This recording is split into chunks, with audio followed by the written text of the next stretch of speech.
Hoy es lunes 15 de noviembre, lección número 8, escoge pues la vida. Avisamos a nuestros amigos que nos ven por YouTube de suscribirse en nuestro canal de YouTube y darle a la campanita de suscripción para que así otros tantos puedan en consecuencia beneficiarse de estos estudios que usted puede hacer desde su hogar, enviándolo a terceros, de tal manera que el mundo entero sea llenado de la palabra de Dios. Hágalo así, suscríbase a este canal y dele clic a la campanita y ya estará contribuyendo para que otros tantos también reciban la palabra de Dios. Envíala. Lección número 8, escoge pues la vida, para memorizar. A los cielos y a la tierra llamo por testigos hoy contra vosotros, que os he puesto delante la vida y la muerte, la bendición y la maldición. Escoge pues la vida para que vivas tú y tu descendencia. Deuteronomio 30, 19. Divino Señor que estás en los cielos, qué privilegio saber que fuimos hechos por ti, según Efesios 1, 4, para que anduviésemos en buenas obras. Señor, cumple tu propósito en nosotros hoy lunes, oración que presentamos en el bendito nombre de Cristo Jesús. Amén. Para hoy lunes no hay término medio. Nos quedamos ayer, recuerda, nos quedamos en el árbol de la ciencia del bien y del mal. Ese árbol era rico en larga vida. Si el hombre hubiese comido del árbol de la vida y no hubiese comido del árbol de la ciencia del bien y del mal, ya con esa actitud, ya el hombre no tendría en ninguna manera que luchar contra el demonio, porque dice la pluma inspirada que esa persona, es decir, en este caso Adán y en consecuencia Eva, vivirían eternamente si pasaban la prueba. Si pasaban la prueba. Y es bueno buscar la cita donde dice eso, para que ustedes vean que Dios tiene un propósito con su iglesia. Déjame ver si yo encuentro la cita.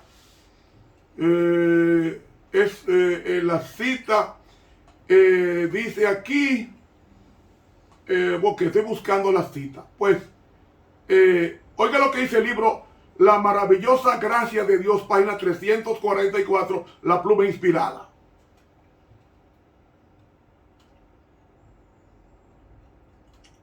¿De dónde yo saqué ayer decir que este es el único planeta habitado donde se procrea y no existe lo mismo en los demás planetas? Le doy la cita. No me crean nada si no está en la Biblia o en el Espíritu, la profecía o la pluma inspirada, que es lo mismo. Oiga lo que dice aquí.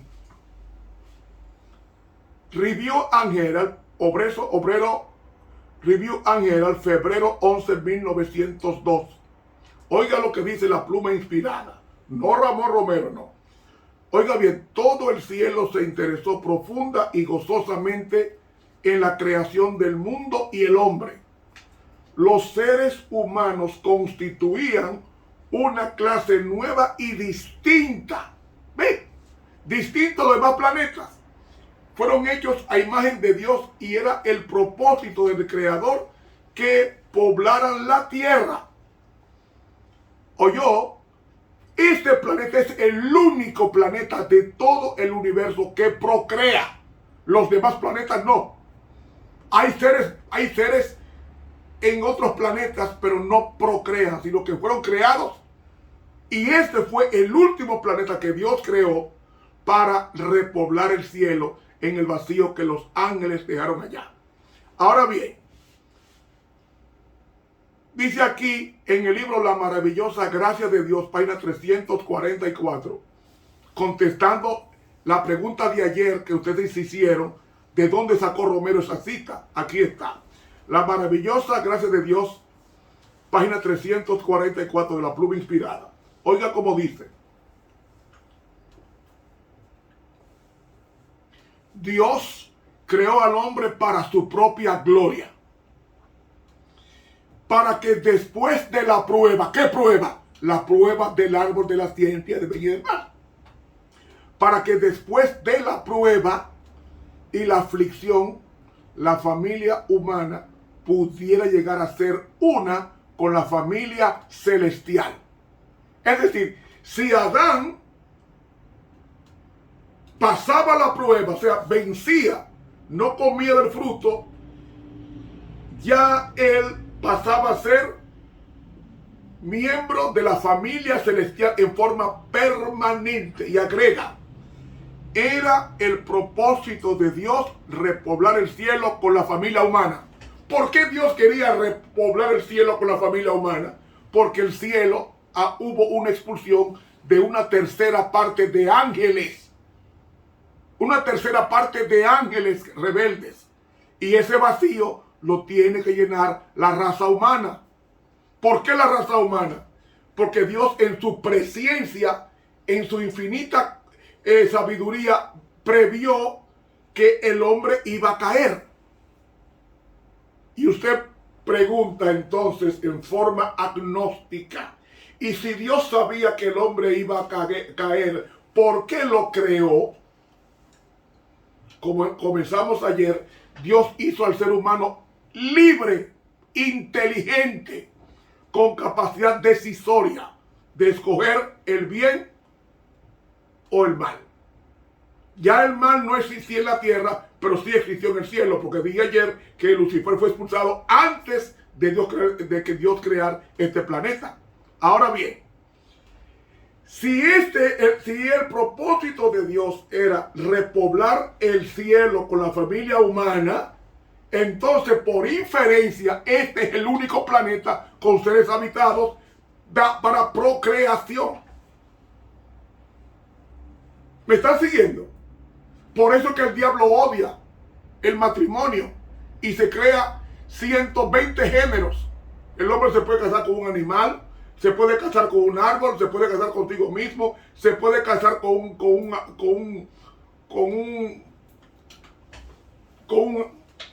animal de cualquier clase. Y en consecuencia el hombre no tiene el problema, porque para la cultura moderna del siglo XXI, para esa cultura moderna, el hombre realmente necesita entender que fuimos hechos a imagen de Dios. Y que como fuimos hechos a imagen de Dios, en consecuencia tenemos que crear y creer en lo que Dios dice. Entonces, el propósito de Dios era repoblar el cielo de la familia humana. ¿Por qué? Porque el hombre iba a caer, no por decisión divina, sino porque el hombre decidió. Porque el diablo no obliga a nadie a pecar. Soy yo quien decido pecar. Él me hace la oferta llamada tentación, pero la última palabra tengo yo. La tentación es del diablo, no de Dios. La prueba sí es de Dios, pero la tentación no es de Dios. Entonces, Adán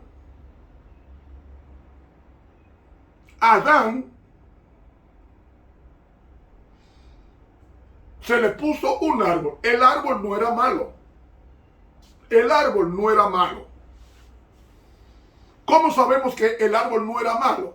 Porque Génesis 1:31 dice que vio Dios todo lo que había hecho y era bueno en gran manera.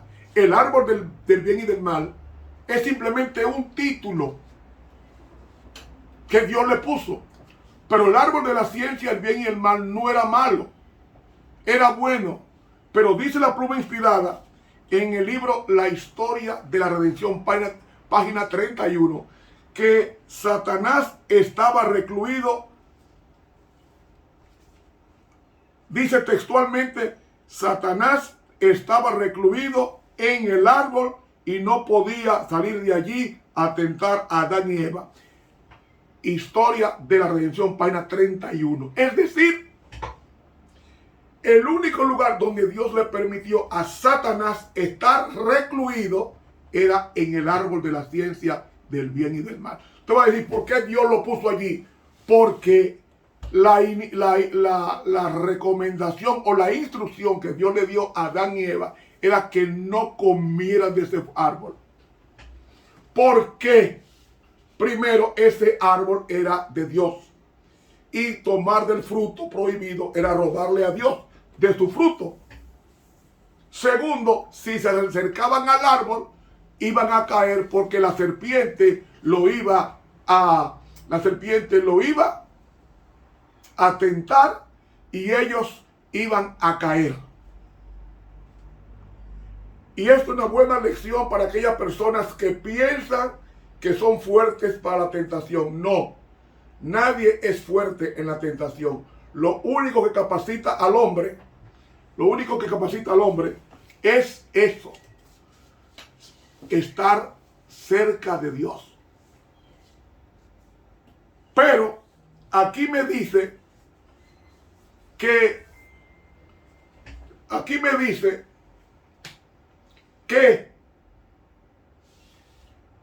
como Dios previó el mal, de una vez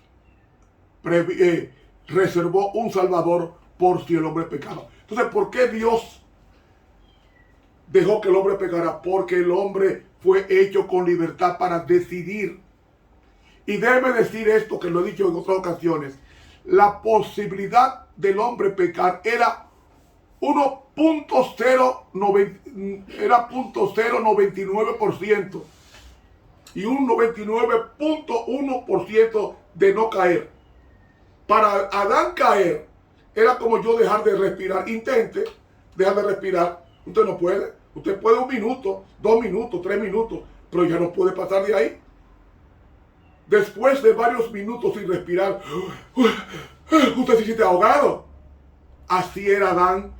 Era tan difícil para Adán pecar como para ti dejar de respirar por voluntad propia. Así era que Dios creó al hombre, con una mínima posibilidad de caer en pecado. Por eso el pecado de Adán es una decisión de Adán, no la oportunidad de Dios para destruirlo o para crearle la muerte o enviarle la muerte. ¿Ustedes me están siguiendo la idea, por favor? Entonces, dice Génesis, el capítulo 3 y el versículo 22, y dijo Jehová Dios, he aquí que el hombre es como uno de nosotros, sabiendo el bien y el mal. Es decir, él gustó el mal. Ahora, ¿Dios gustó el mal en el cielo? No. Él vio el mal en el cielo y vio las consecuencias del mal. Y al ver la consecuencia del mal, entonces Él sabe y nos instruye a nosotros a no cometerlo, porque nos va a hacer daños para siempre. Daños para siempre. Oh, pero señores, uno nace y yo veo muchachas hermosas que con el tiempo se ponen feas. He visto hombres galanos que con el tiempo se ponen feos, porque el pecado deteriora. No hay persona hermosa para siempre. No hay persona hermosa para siempre. El árbol de la vida era para mantenernos hermosos para siempre. Pero la desobediencia produce fealdad y deterioro hasta la muerte. Ahora bien, ¿qué hizo Dios? Pues ahora, porque no alargue su mano y tome también del árbol de la vida y coma y viva para siempre, lo sacó Jehová del huerto para que labrase la tierra y del que fue tomado. Es decir, si el hombre, habiendo pecado, seguía comiendo del árbol de la vida, perpetuaría el pecado y el sufrimiento en el hombre. Un dolor de muela sería eterno, y lo que nos ha dolido la muela, sabemos lo que duele una muela cariada. El dolor de muela fuera eterno, la tuberculosis fuera eterna, el cáncer, el ay del cáncer fuera eterno con el árbol de la vida, porque el árbol de la vida eternizaba todo lo creado.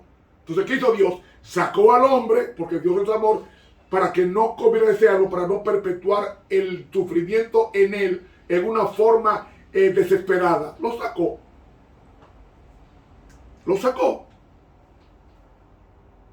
Y puso querubines. La palabra querubín, cuando no está precedida del numeral, significa dos. En el hebreo, cuando la palabra querubín no está precedida de un numeral diciendo 2, 3, 4, significa dos. Por tanto, decimos teológicamente que fueron dos querubines quienes cubrieron el árbol de la vida para que Adán y Eva no penetrasen a él después de haber pecado. ¿Qué nos enseña esto? ¿Qué nos enseña esto? Que la Biblia dice, el que no es conmigo contra mí es. ¿Qué está diciendo Cristo con esto en Juan? Está diciendo que no hay término medio. O tú eres de Dios o tú eres del diablo. No hay término medio. Y como no hay término medio, obedecer o desobedecer. Obedecer o desobedecer. Entonces, el apóstol Pablo dice en Romanos 6:23, la paga del pecado es muerte. La palabra paga, la mejor traducción debe ser salario. Es decir, cuando tú le sirves al Señor pecado, Él te paga con la muerte. Mas el regalo de Dios es vida eterna en Cristo Jesús, Señor nuestro. Cuando le servimos a Cristo, Él nos da la vida eterna. Y usted preguntará, ¿y entonces por qué los cristianos mueren? Los cristianos mueren porque la paga del pecado es muerte. Pero la palabra muerte ahí, el contexto da a entender que es muerte para siempre. O mejor dicho, muerte eterna. La muerte que nosotros tenemos es una muerte transitoria, sea para el bien como para el mal. Los malos, cuando mueren, son reservados para el juicio final, dice la Biblia. Reservados para el juicio final, en Mateo 25, 31 al 46. Y los buenos, cuando mueren, son reservados para el juicio final, cuando Cristo venga por segunda vez, resucitarlos para siempre vivir. ¿Por qué Dios los va a resucitar a ellos para vivir para siempre? Porque hay un texto en Primera de Juan, el capítulo 5 y el versículo 12, que reza así. Primera de Juan 5, 12, que leemos. El que tiene al Hijo tiene la vida. El que no tiene al Hijo de Dios no tiene la vida. Cuando usted entrega su vida a Cristo, Cristo le transmite su vida a la suya. ¿Qué tipo de vida? Respirar, no. No. El tipo de vida que Cristo te da es tu propia vida en la tuya, imputada e impartida. Imputada en el perdón e impartida en el desarrollo del perdón, que es la santificación. ¿Usted me está siguiendo la idea? Eso es. Entonces, la vida no es respirar. La vida no es la condición de un ser vivo. No. Las cucarachas, dice la ciencia que los animales tienen vida. No. Respiran. No tienen vida. La Biblia dice que la vida es una persona llamada Jesucristo. Yo soy el camino, la verdad y la vida. Juan 14:6 lo dijo el mismo Cristo. Entonces la vida, más que respirar, es una persona. Si usted no tiene al Hijo de Dios en su corazón, usted, no importa qué religión sea, Usted respira. Entonces estamos muertos. Sí. Si tú no vives la vida de Cristo, tú estás muerto. ¿Dónde dice eso? El apóstol Pablo dice que la persona que no tiene a Cristo está muerta. ¿Dónde dice eso? En Efesios. Efesios, el capítulo 2 y el versículo 2. En que en otro tiempo anduvisteis conforme a la condición de este mundo, conforme al príncipe de la potestad del aire, que es Satanás, el espíritu que ahora obra en los hijos de desobediencia. Versículo 3. Entre los cuales todos nosotros también vivimos en otro tiempo en los deseos de nuestra carne, haciendo la voluntad de la carne y de los pensamientos, y éramos por naturaleza hijos de ira, también como los demás. 4. Pero Dios, que es rico en misericordia, por su mucho amor con que nos amó. 5. Aún estando nosotros muertos en pecados. Ve, los que no están en Cristo están muertos. Lo que hacen es respirar, como la cucaracha, como la lombriz, como el árbol. Son seres vivos que respiran, pero no están vivos. Solamente respiran. Porque la persona vida, que es Cristo, no está en la cucaracha. No está en el 100 pies. Está la respiración, no la vida, que es una persona. Dice aquí, pero nosotros, aún estando nosotros muertos en pecados, ¿en qué estábamos nosotros muertos en pecados? Nos dio vida juntamente por Cristo. Ve, Cristo es que nos resucita, Cristo es que nos levanta. Entonces, la vida es una persona. Por tanto, la vida es sagrada. Y por eso que Juan dice, el que tiene al Hijo, tiene la vida. Tú tienes a Cristo en tu corazón, tú te entregaste a Él, tú tienes la vida, porque la vida, más que una condición, es una persona. No sé si me están siguiendo la idea. No sé si me están siguiendo la idea. En otras palabras, quiero indicar que si tú no has entregado tu vida a Cristo, tú estás muerto en delitos y pecados. Dice Efesios capítulo 2, versículo 5. Estamos muertos en delitos y pecados. Pero cuando nos entregamos a Cristo, estamos vivos en Cristo. Y ya tenemos la vida, porque repito, la vida no es una condición. No es una condición biológica. La vida es una persona. Cristo dijo, yo soy la resurrección y la vida. El que cree en mí, aunque esté muerto, vivirá. Juan 11:25. Entonces, nosotros, mientras estemos en este mundo, estamos respirando hasta que Cristo nos dé la vida. Y Cristo es la vida. El que tiene al Hijo en su vida, tiene la vida. El que no tiene al Hijo de Dios, no tiene la vida. Si no tiene la vida, ¿qué tiene? La muerte. Es sencillo entenderlo. Sencillo entenderlo. Y hermanos, hay que entender lo que estoy explicando hoy. Hay que entenderlo. Por eso es que muchos hermanos de la iglesia y de otras confesiones se van a perder. Porque creen que la religión es un grupo de ceremonias y obediencia. No. La religión verdadera es Cristo en la persona. Y Cristo en la persona que va a producir los frutos de justicia de Cristo.